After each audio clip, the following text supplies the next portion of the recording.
রাজধানীর সোহরাওয়ার্দী উদ্যানে চলছে খেলাফত মজলিসের সাধারণ পরিষদের দ্বাদশ অধিবেশন।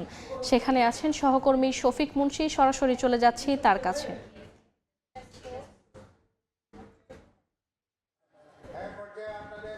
শফিক,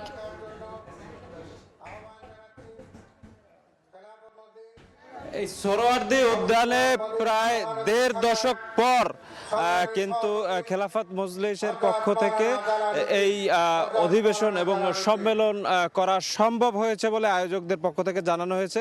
এর আগে প্রায় ১৫ বছর যাবৎ প্রতিবারই তারা আসলে চেষ্টা করেছে এই জায়গাটিতে একটি অধিবেশন এবং সম্মেলন করার, কিন্তু বিগত সরকারের কারণে সম্ভব হয়নি বলেই কিন্তু জানিয়েছে।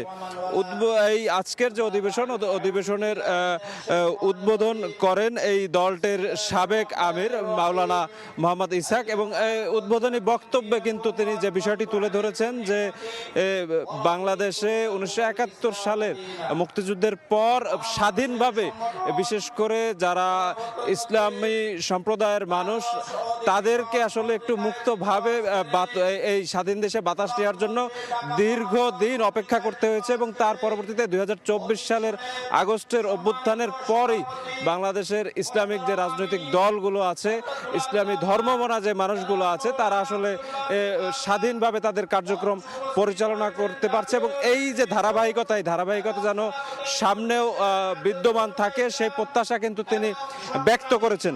আমরা কিন্তু দেখেছি সারা দেশ থেকে খেলাফত মজলিসের হাজার হাজার নেতাকর্মী কিন্তু তারা বিভিন্নভাবে, কেউ বাসে, কেউ লঞ্চে, কেউ ট্রেনে করে আজ ভোরেই কিন্তু সোহরাওয়ার্দী যে উদ্যান, সেই উদ্যানের নির্ধারিত স্থানটি লোকারণ্য হয়ে যায়, এবং সকাল ৯:৩০ নির্ধারিত সময়েই কিন্তু এই যে দ্বাদশ অধিবেশন খেলাফত মজলিসের সেটি শুরু হয়েছে।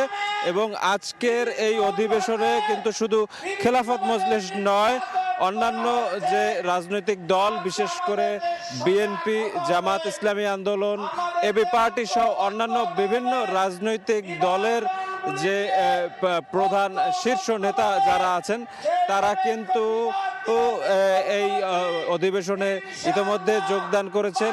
তারা বক্তব্য প্রদান করবেন খেলাফত মজলিসের নেতাকর্মীদের উদ্দেশ্যে। একই সাথে এই খেলাফত মজলিসের বর্তমান যে আমির, তিনি সভাপতির বক্তব্যে সামনের দিনে এই দলটির কি করণীয়, সামনের বিশেষ করে নির্বাচনী সময়ে কিভাবে আসলে তারা নির্বাচন চায়, সে বিষয়টিও তুলে ধরবেন বলে জানা গেছে। তো সোহরাওয়ার্দী উদ্যান থেকে এই ছিল আমার কাছে খেলাফত মজলিসের দ্বাদশ যে অধিবেশন, সে অধিবেশনের সর্বশেষ। সরাসরি যুক্ত ছিলাম সোহরাওয়ার্দী উদ্যান থেকে।